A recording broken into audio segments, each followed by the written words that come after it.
Just think.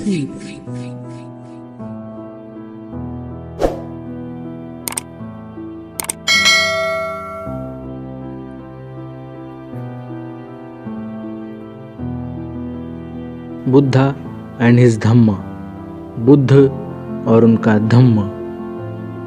भाग प्रथम, जन्म से प्रवज्जा। 13 शाक्य संघ में दीक्षा। 1 शाक्यों का अपना संघ था। 20 वर्ष की आयु होने पर हर शाक्य तरुण को शाक्य संघ में दीक्षित होना पड़ता था और संघ का सदस्य होना होता था। 2 सिद्धार्थ गौतम 20 वर्ष का हो चुका था। अब ये समय था कि वह संघ में दीक्षित हो और उसका सदस्य बने। 3 शाक्यों का अपना एक संघ भवन था जिसे वे संतागार कहते थे। यह कपिल वस्तु में ही था। संघ सभाएं संतागार में ही होती थी। 4 सिद्धार्थ को संघ में दीक्षित कराने के लिए शुद्धोदन ने शाक्य पुरोहित को संघ की एक सभा बुलाने के लिए कहा। 5 तदनुसार कपिल वस्तु में शाक्यों के संतागार में संघ एकत्रित हुआ। 6 सभा में पुरोहित ने प्रस्ताव किया कि सिद्धार्थ को संघ का सदस्य बनाया जाए। 7 शाक्य सेनापति अपने स्थान पर खड़ा हुआ और उसने संघ को संबोधित किया। शाक्य कुल के शुद्धोदन के परिवार में उत्पन्न गौतम संघ का सदस्य बनना चाहता है। उसकी आयु पूरे 20 वर्ष की है और वह हर तरह से संघ का सदस्य बनने के लिए योग्य है। इसलिए मेरा प्रस्ताव है कि उसे शाक्य संघ का सदस्य बनाया जाए। यदि कोई इस प्रस्ताव के विरुद्ध हो तो बोले।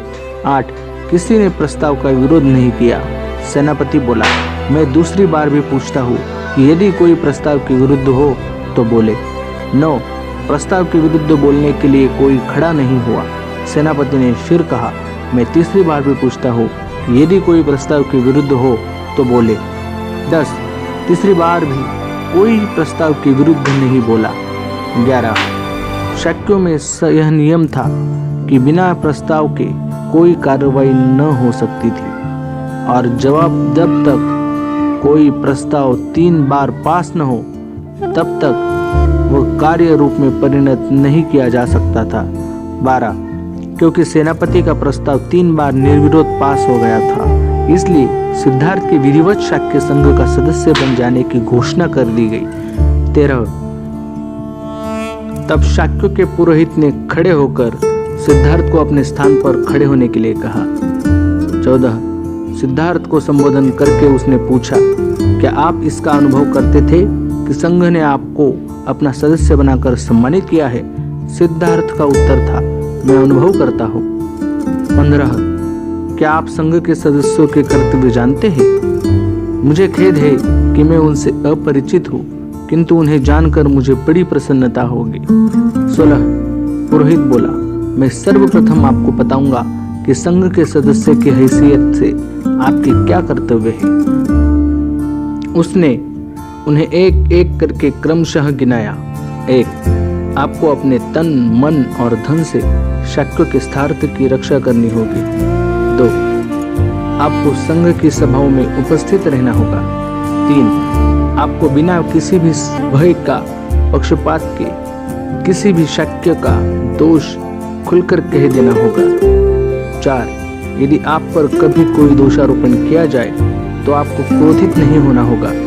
दोष होने पर अपना दोष स्वीकार कर लेना होगा। निर्दोष होने पर वैसा कहना होगा। 17 इसके आगे पुरोहित ने कहा, मैं आपको बताना चाहता हूँ कि क्या करने से आप संघ के सदस्य नहीं रह सकेंगे। 1 व्यभिचार करने पर आप संघ के सदस्य नहीं रह सकेंगे। 2 किसी की हत्या करने पर आप संघ के सदस्य नहीं रह सकेंगे। 3 चोरी करने पर आप संघ के सदस्य नहीं रह सकेंगे। 4 झूठी साक्ष्य देने पर आप संघ के सदस्य नहीं रह सकेंगे। 18 सिद्धार्थ का उत्तर था, मान्यवर, मैं आपका कृतज्ञ हूँ कि आपने मुझे संघ के नियमों से परिचित कराया। मैं आपको विश्वास दिलाता हूँ कि मैं उनके अर्थ और व्यंजन सहित उन्हें पालन करने का प्रयास करूंगा। Thanks for watching video. Subscribe your own YouTube channel, Just Think. and press the bell icon for notifications.